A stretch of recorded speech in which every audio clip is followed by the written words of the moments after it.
between. Yep. They want to go either super early or super late. And it makes sense why their index looks like that. You Yeah. want to have good coverage to make sure that you have a good bridge from early, mid to late for you to secure Omega timers if necessary. But for Echo, I like how they just want to go fast, man. I just want to see them actually make this work.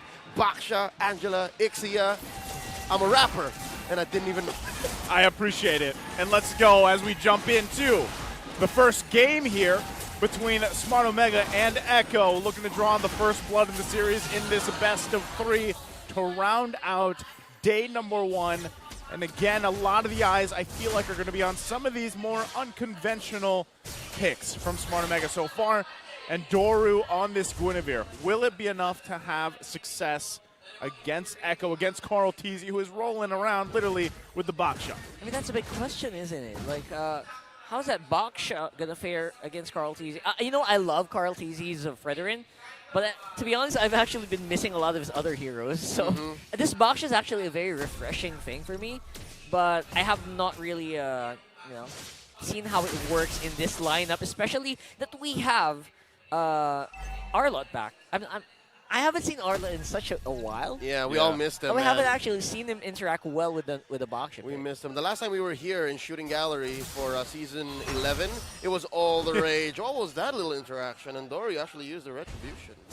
I love Andoryu because I feel like he's trying to prove that, you know what, he's not the weak link here for Omega. Yeah. A lot of the stuff I've seen on social media trying to say that, but obviously Andoryu, he's solid. I feel like, even with that, like Guinevere in the jungle, it's one of those heroes that, the way that it's played and whatnot, it's a little bit of a risk. It is a risk in a way that if you don't actually land the knockups and the violent requiems you're looking for, then, really what do you do as a jungler, right, for your team? True. So it could work actually really well with the fact that we are seeing this Arlott, and maybe you can just rely on following up the final slashes and moving from there, or Chaknu. That's going to be up to the execution factor, but you can already see Echo getting in position here. They might just take it. Yep, Turtle already taken here by Echo, and then they're going to turn. Omega gets the jump onto that little bush, and Chaknu calls it off. Close call, but after the 2-minute mark, Echo gets a big dub. One of the peeves I have as well for the Guinevere right now is you saw it just a few moments ago. The activation is so, aside from it's predictable, it's a little slow. Yeah. That knockup that you saw, the animation, these pro players just move so quickly that they can kind of respond to it very well. Same with the reason why we see the Arlott fall into favor here. The animation for the final slash just kind of can be dodged now. Especially with that nerf on his ult where you actually see it, right? There's a marker. Y'all see that? Guinevere's actually rocking a tank emblem. Yeah. Again, I think part of that is... Whoa. Okay, well, that's taken. So, again, you were talking about earlier, right? Even with the emblem here, I think part of the idea is Andoru either jumps in. If he doesn't land what he needs to. All right, this can't go unaddressed. Carl Teasy just committed Grand Theft Purple, ladies and gentlemen. Stole away Andoru's purple here at 3 minutes and 20 seconds. The funny thing is, it was straight to his face. Right there, yeah. He waited for it. Yeah, no. Carl Teasy counted. Carl Teasy knows the retribution on Andoru's off. No, because you mentioned it earlier, right? Like, Andorra went in, used that retribution as well. Like, and Carl Teasy was probably like, well, yeah, weird with that little I don't want you in my jungle, man. So that's the response from Carl Teasy there. So as we get a little breather here, that's the thing. I think one of the biggest obstacles here, or at least boxes that need to be checked for Smart Omega, is how do we actually utilize this kind of unorthodox Guinevere pick, as we have seen it be successful in the past, but really the work is cut out for Andorra here for this matchup here. Absolutely, especially in this lineup that they have. Now, the biggest strength of the Guinevere, especially that tank Guinevere, you can definitely, you become invisible. For Christ's sake, you become invisible, and it's so easy to just survive. Yep. And with that survival, you can leverage that into getting a good retribution timing, which right now, Carl Teasy, he's flexing on it. So, at least for now, yes. It's all about the objectives. It's all about making that ramp up for your Bruno, making that ramp up for your cores in the mid lane. But one thing that Omega does have, like when we especially go into like more crucial spots in the game, I'm talking about like 8 minutes onwards, that time between 8 minutes and 12 and 13, leading up to the late game, they have amazing re-engage. oh yeah, If they for can sure. leverage that, and if they can, again, recover from this what are we looking at? About 500, 600 gold lead? Then yeah, we're looking at Omega Timers definitely. I feel like if they get to a point where, Yeah. you're scary and Echo makes a mistake and you re-engage, man, they're scary. Oh, Here we go, RWM plus the Heart Guard, answering back, Sanji still alive. Wow. The Eve is still swiping off, and there's the puppet on the strings. Chaknu putting Carl TZ in harm's way, and the Tortoise Poison's gonna be enough to save the young goat. No one dies, no one falls under 4 minutes. so, even when things fall into place for Smart Omega, they're not able to capitalize on it, unfortunately, because they just don't have enough firepower right now. And, we can take a quick look at the items here, Rockhart. How's it looking at this portion of the game? Yeah, not quite there yet, I think is the the way Not to quite put there. it. Not quite there, but we can, as you can see, Omega are very much capable of taking kills. And it's just maybe a matter of just one item, maybe, right? And that's what happens when you get even the slightest bit of gold here in the most competitive region of MLBB in the Philippines. I concur. Now, second turtle up. Echo scored the first one. They're going to go 2 for 2 here. Yep. Carl TZ with the help of Benny, Cutie, and And he went to JP the purple buff again. scores. Yeah, oh, is he going to get it? Yeah, because he didn't has use... Retry. He didn't use his Retry. Yep. So this might be Grand Theft Purple again. And Dora's going to try. Oh, I think Gets he it. got it. Oh, you see that? No. Oh. I love that emote. I'm going to get that. Oh, Is that we still should. available? We should. No, Don't forget no, to grab your emotes. No. But yeah, I think we saw there a prime example of don't let the pro, don't let the veteran, use his status against you. That's exactly what a door you should keep in mind. Reminds me of Yeah. Dikembe Mutombo from the NBA. No. No. Well, again, I feel like that's been kind of what's happening here in this early portion of the game, from Echo a lot of times. And this is what you see Omega trying to do. Oh, here we go! Forcing out the Heart Guard, everything but a kitchen sink thrown out to kill What? Sanji, but he still lives! No. That's a perfect emote for that moment. And that's the perks you get with an Angela. How? Oh no! The Filipino Savage may be going down here, forcing out a flicker, and here we go, they turn! Sanford very low, using the sprint, I'm out of here!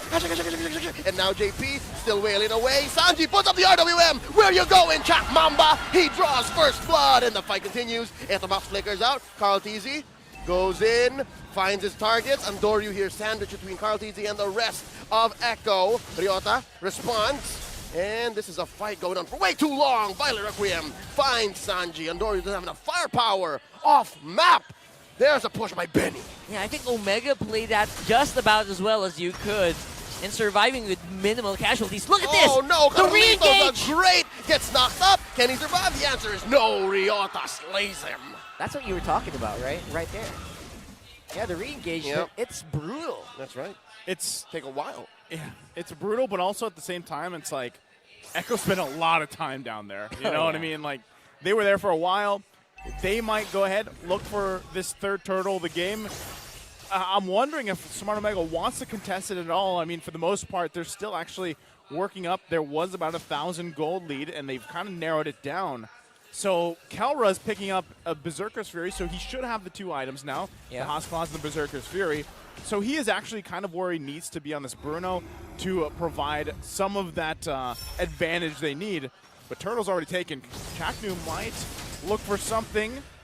Not going to be able to find it. Might have to back off. He's been trying, man. He's failed 2 or 3 big attempts on Sanji? Yeah. And still the young genius from mid walks away like it's nothing. Oh, perfect steal on the RWM too. That's going to be held in for sure. Ready to for the max fight. duration. Now, you know what? With all the turtles that Omega has conceded, I'm actually surprised it's only at 1K. You know, and also this is just a flashback to that graphic, right, where it was 100, was it 100% for Turtles? For Echo right now, I think it was, or close to 100%. Lords and Turtles, Or yeah. Lords and Turtles. And similar thing here. Now Sanji and Etomax just swiping away at each other. Eves on Eves. There goes his RWM. Benny Cutie takes down the tier 1 in mid. And just like that, Omega lost their big fortress. And now Andoryu looking for an engage. Caldezi runs right into Ryota. Triggers a passive, and they back off. For Omega, it's all about critical mass. When are you going to hit your critical mass? Now, estimations with some really rough maths from my brain, I would say around maybe 12 to 14 minutes, you can expect the Bruno to maybe start making the mark, making the dent there. But for now, yeah, Carl TZ definitely dominating. And even later on, maybe Carl TZ will still be able to survive a lot of those hits. Yeah, I feel like that's why, even looking at the damage received, and this is why teams have been opting for that Baksha pick. Not only do you have quite a bit of tankiness, of course his passive, but you can literally move across the map in a matter of just seconds. Carl TZ right now, he's like a honey badger, man. He doesn't even care. He doesn't even care. Oh, yeah, you know it. Going back to week 1. Basically saying in Filipino, IDC. IDC. As Midnight put it. Doesn't even care. That's putting it lightly. He said it with a lot of contempt, by the way. Whoa! Oh. Yeah, he has. And I think, again, it's nice to see Smart Omega getting in position. Maybe if they can contest this first Lord. It's only 2K gold, right? And that's not anything drastic or anything like that. But still, relatively, you have to be able to pull this off. Look, they're going for it decisively. So Carl TZ's got the information here. Oh, boy. The rest of the team is going to make their way. Here we go. Final slash already used up. RWM plus the hard guard. Carl TZ barely alive. A third of his health in. And they are just wailing away at him. The kicks are enough. Balls in his face. Carl TZ falls. That's a 4v4 now as Shocknu falls. And Sanford steals the Lord from underneath Andoryu's face. And that's Etomas falling as well. 3 for 1 plus the Lord. Thank you very much, says Echo. Just when you thought Omega pulled a fast one on the Echo, they punch back a hardest possible way. I think that was literally the plan, though. Like, that was probably what they should have done, given the situation and way things have gone unfolded here up to this point. But look at this. I mean, it was just when everybody crashed down, you could really see some of the disparity in terms of itemization, some of that durability factor as well. So it was unfortunate that Smart Omega was not able to get that Lord the way that they wanted to. And even just looking at this, right, here's the item breakdown. Now they got to deal with the Lord. Dealing with the Lord here might be quite easy here. As you saw, Kelra, the critical hits really starting to ramp up there. So, yeah, they're going to be able to deal with this, but can they deal with if they get -1 here, which can be the mission here for Sanford? Oh, them balls, though. You see how Sanford feels it. He's reeling. And just like that, Echo just changes their mind. They're like, you know what, just back to business. As usual, we're happy to take down all the outer turrets. Yeah, I think that's safest, right? They're happy with the tier 2s being taken down, some of the shields popping as well. They're still continuing to farm up. I mean, one of the things we really haven't seen much of, again, is Ixia in terms of multiple games, right? But Benny Cutie, for the most part, he's just been farming up. So his damage is already there that he needs. And so what I feel like Smart Omega is kind of struggling with is once they even get an initiation, do they have enough follow-up damage? Right now, even level disparity is something to consider here. And as we see the fact that not many teams like to take the Angela, but when it is locked in and played to perfection like JP's doing right now, it's kind of hard to deal with some of that shielding, some of that sustainability. So you obviously need to play around that, counter that the best you can.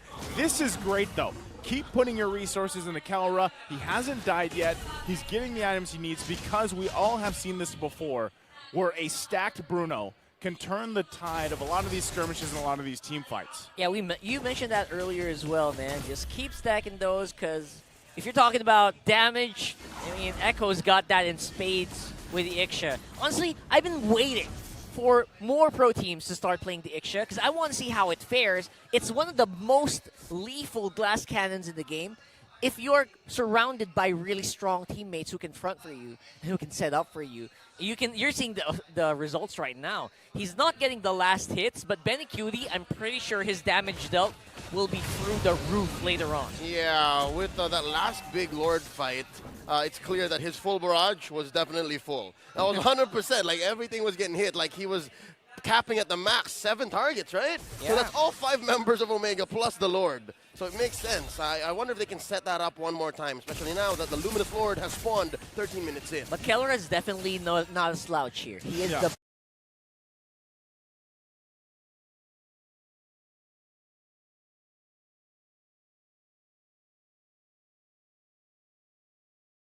biggest threat. And Echo knows it, but it's also very hard for Echo to actually reach him right now. Well, again, I think that's what they have to do and why Kelra's positioning is so important here. Again, he's... Oh, Sanford, Here though. we go, talking about it. 40 tries to hunt him down. The Apex Predator has got Daddy JP in him. And they're going to try to burst down Ryota. Now at half health. Omega are comfortable in this position. They like the re-engage. No dice quite yet. Oh, popping on a string, forcing out a flicker. Ryota tries to get one. RWM from Sanji. Ryota's gonna fall here. Sanford knocks him out. That's one down. 4v5 for the next big Lord fight. Echo scores the Luminous Lord. It was all part of the plan, right? Put the pressure there in the mid lane. Get them into basically a portion of their jungle that you can just zone them out from even getting close to the Lord. That was Echo's plan. They executed it perfectly here. Again, this is the lead that they have. This is what's allowing them to do this, right? To set literally 2-3 people in front of Echo and in front of Smart Omega and keep them at bay. Keeping them at bay is just so easy for Carl Teasy here, and you're seeing the result as, again, because of the beautiful backline and the backline access of Echo in the form of Sanji, right? And Sanford. And Sanford, yeah. It feels so like a breeze right now. All right, you know what's also making this whole thing easier for Echo? What? You remember that 2K gold we were talking about like maybe 5-6 minutes ago? Yeah. It's ballooned to 10! That's what I'm saying. That's I the- agree. If you're a full item ahead of your lane mate, that's it. And what's even harder, and something that's really apparent with Iksha so far, we've only seen her, this is the third time I think so far, is when it's paired up with Sanji, who takes an RWM himself, has that, and then you have full barrage, you don't even want to go towards the team using that. So now they try to defend their base. Here we go. Tier 3 up top and then mid. Carl DZ very low, gets the hunt guard in him, but it's too little too late. The overload of damage. Omega shuts down Carl TZ, and now the concealed play. They're looking for a clap back. No one home. Echo is already dispersed. It's surprising to see. I just noticed Carl TZ sitting at 0-3-3. I thought he had a better KDA. Young Goat definitely bit off a bit more than Pikachu there, partner. I reckon. I believe so. Thank you kindly. Ixie has a heavy southern accent, by the way. Iksha does, yeah. I mean, she's all part of the, the Western lore, basically, right? So Blazing West. Much obliged, sir. Much obliged. Blazing West. You're not from the South, dude. Sorry, I'm not. Nice try there, though. I love You're that. from Florida, dude. Get out of here. Oh, that's south, though. That's ways out. That's That's something. Far east. well, Still kind of south. Anyway, again. back into the game. I feel like, what surprised me earlier was the the damage received graph. Yep. Benny Cutie, he received just about 3,000 damage, just like a few skills. he hasn't been touched. He has not basically. been, literally has not been touched. That's some minions. I was going to say, doesn't Some minions. that account to the minions? So he's probably Yes, taking sir. a couple Oh. whacks there. Carl DZ coming in from the east, and now Daddy JP in him with the hard guard, looking Uh-oh, for some Sanford. targets. Sanford! Andoryu getting out of here. Sanford with a body hunter approach. Oh! And there's the final slash. He is down. Wow. Benny Cutie with a full barrage. RWM keeping them where they need to be at the mark very low. Down goes Chaknu. Sanji traded out for, though. Currently, it's a 1-for-3. Give Benny 2 kills. Carl DZ gets his vengeance. And with that, it looks like Echo is going to go for the throat here. They're going to penetrate in mid. It's a 4v2 defense. Can the Barangay hold on? Andoryu with a knock up, the full combo. But there's just 2 of them. There's not enough damage. Final slash coming in. And another heart guard. Andoryu very low. Benny Cutie gets him down. That's it. The wipeout. Echo are in your base. And they're going to be taking game 1. The Echo Express coming through in game 1 against Smart Omega in a dominating one. That was a 11,000 gold lead that they garnered themselves, and they came out swinging for game 1. That winning moment is brought to you by our official sponsor, FW Life, the life insurance. Whew. So with that, it makes me wonder. We got a little glimpse